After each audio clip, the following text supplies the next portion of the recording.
Let's bring in the White House Chief of Staff, Ron Klain. Ron, thank you for joining us this morning. Let's pick up where John left off. How anxious are you? George, I think we've done a great job and progress on creating jobs. As John mentioned, the unemployment rate down to 3.6%. There's only been 3 months in 50 years where it's been that low. Record job creation. We're bringing the deficit down.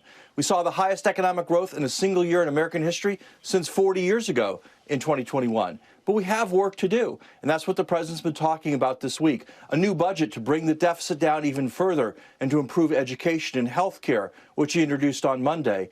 Steps to bring down the price of gas, which are already bringing down the price of oil. We'll see it at the pump in the weeks ahead. Steps to bring down the price of everyday goods like prescription drugs. We made progress on that in the House this week. And the steps to bring down other costs that people are facing every single day. Child care, elder care, the kind of everyday costs that people face. So we have done a lot of work to bring the economy back from dead in the water when we got here. Virtually no jobs being created, businesses closed, schools closed, a tremendous amount of progress on getting the economy going again in 14 months, but a lot of work left to be done.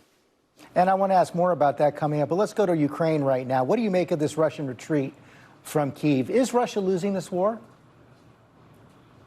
Well, I think the Ukrainians are winning the war around Kyiv and in the northern part of the country. And that's tremendous credit to the fighting they've done and to the support that the United States and our NATO allies have provided them. We send weapons into Ukraine almost every single day. And the Ukrainian military, the Ukrainian volunteers, they're fighting this war, have shown their bravery, their tenacity, again, backed up by the generosity of the U.S. and our allies.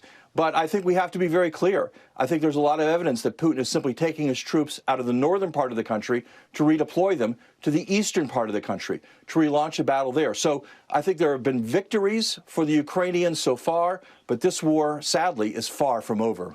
That's right. And a lot of people look at this redeployment and say that the end game, the approaching end game, appears to be something like a frozen conflict after a long war, much like what we saw in Korea division. Russia gets the east. Ukraine maintains control of the rest. Is that acceptable to the United States? George, that's not for really. The outcome here is for Ukraine to decide. What I will tell you is President Zelensky has said that's not acceptable to him, and we are going to support him with military aid, with economic aid, with humanitarian aid. The political future of Ukraine is up for Ukraine to decide, but the military future of this attack has to be pushed back, and that's why we are doing so much to back President Zelensky and his military with the tools they need, with the weapons they need, with the other aid they need to oust the Russian invasion from their country. Let's go back to the economy. In the wake of that jobs report on Friday, Austin Goolsbee, your former colleague in the Obama administration, economist at the University of Chicago, said we may be moving toward the idea that the COVID era of the U.S. economy is done. Do you agree with that?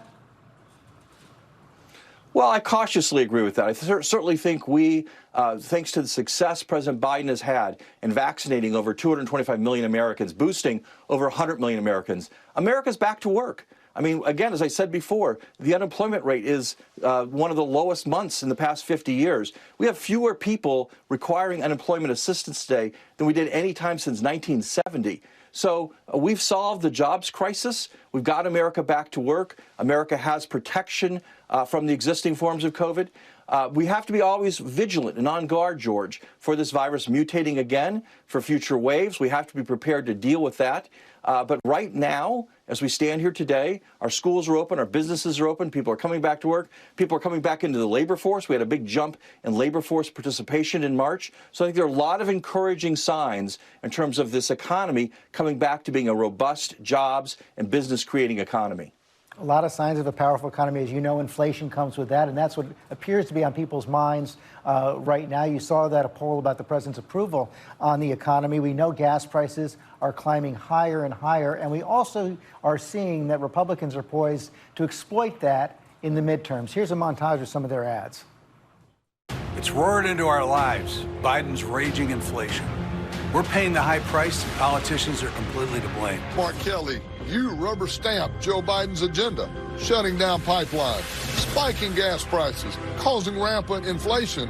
Washington got COVID wrong. They got the economy wrong, too. Biden's reckless spending caused inflation. How should Democrats respond? First of all, let's respond with some facts. The deficit rose every single year Donald Trump was president. His last year, he had the highest deficit in American history. We've brought down the deficit each of the 2 years Joe Biden's been in office. $1 trillion cut in the deficit this year, the largest cut of any president in the history of this country. We're going to cut Trump's deficit in half in Biden's first 3 years. So let's start with the facts about spending and the nonsense like that.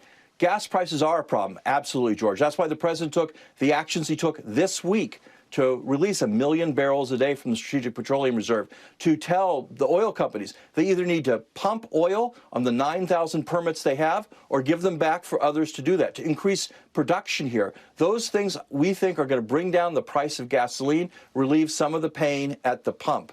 And we also have an agenda to cut taxes for people, to bring down the cost of everyday things. Now, look, the Republicans have an agenda, too. Senator Scott says their agenda is to raise taxes on millions of Americans, to get rid of Social Security, and to do other things that are going to devastate middle-class people. So I think when people compare our agenda to the Republican agenda, that's going to be a clear choice for folks. Border is also looming as a big issue. We saw that CDC decision on Friday to lift Title 42, which allowed the government to expel migrants during the pandemic. Getting a lot of pushback on that. Senator Joe Manchin, Democrat, called it frightening. Kirsten Sinema, another senator Democrat, says it poses a threat to Arizona. Mitt Romney says it's going to elect Republicans in November. How worried are you about a possible surge at the border? Is there anything the president can do about it? Sure, George. So I think, let's be clear, Title 42 isn't an immigration law, it's a public health law. It says you can exclude people who pose a public health risk. The Centers for Disease Control decide how to apply that, and they've decided that sometime in late May, the pandemic will be a place where we can no longer exclude people on a public health rationale. Look, we need to do more work at the border. The president sent an immigration plan to Congress on his first day in office. We've asked consistently for more resources. We put in place a new rule that will take effect next month to enable us to process asylum claims more clearly. We also have to be honest about what's happening at the border. We have people showing up with asylum claims from places like Cuba, Nicaragua, Venezuela, Brazil, people fleeing regimes where they are feeling persecution, coming here to make asylum claims. I think the goal for everyone should be to make sure those asylum claims, those claims of people fleeing persecution, are heard in a prompt way. Those who deserve protection from persecution get that protection. Those who don't are promptly sent back to where they came from.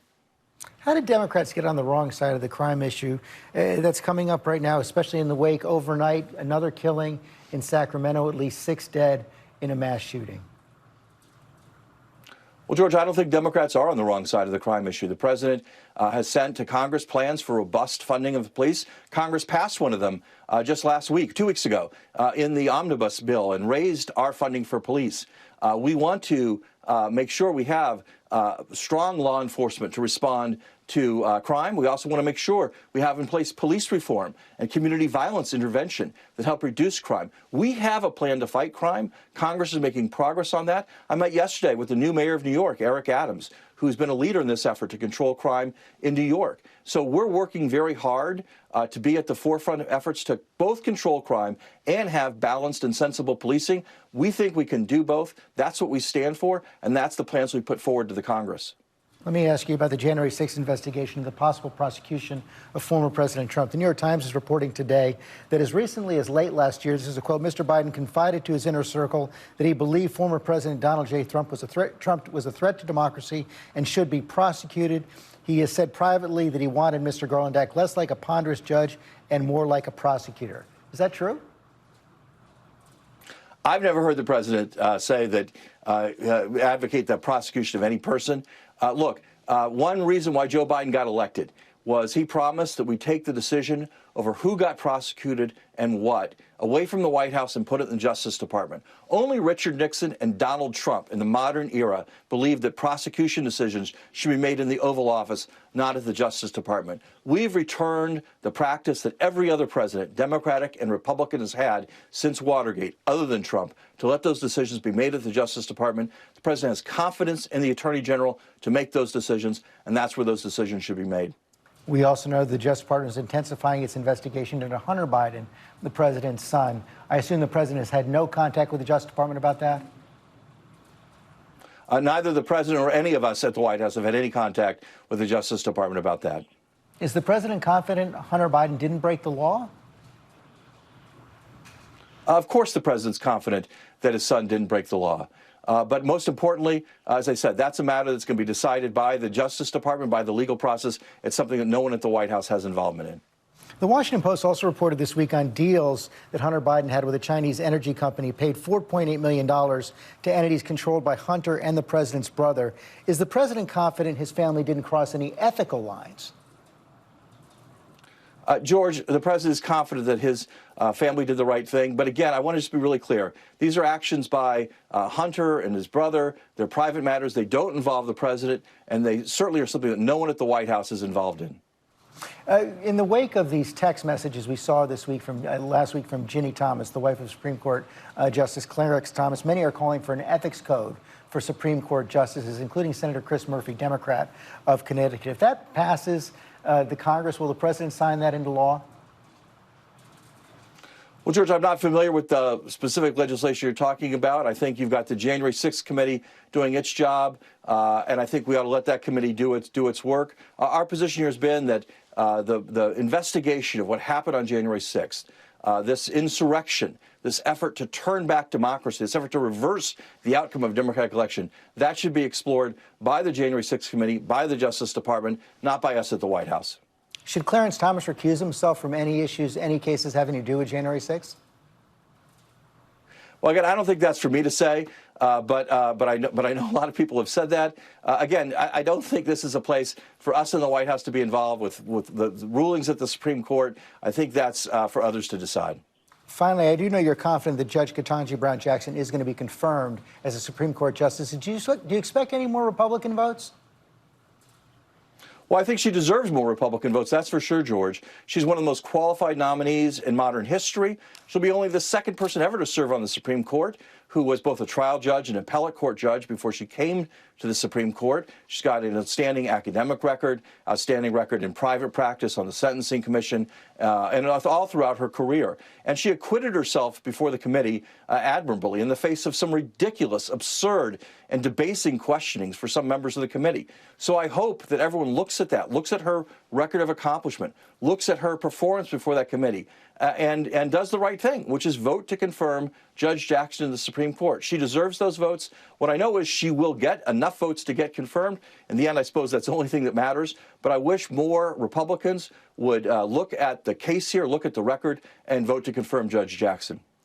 Ron Klain, we covered a lot of ground this morning. Thanks for your time. Thanks for having me, George. Hi, everyone. George Stephanopoulos here. Thanks for checking out the ABC News YouTube channel. If you'd like to get more videos, show highlights, and watch live event coverage, click on the right over here to subscribe to our channel. And don't forget to download the ABC News app for breaking news alerts. Thanks for watching.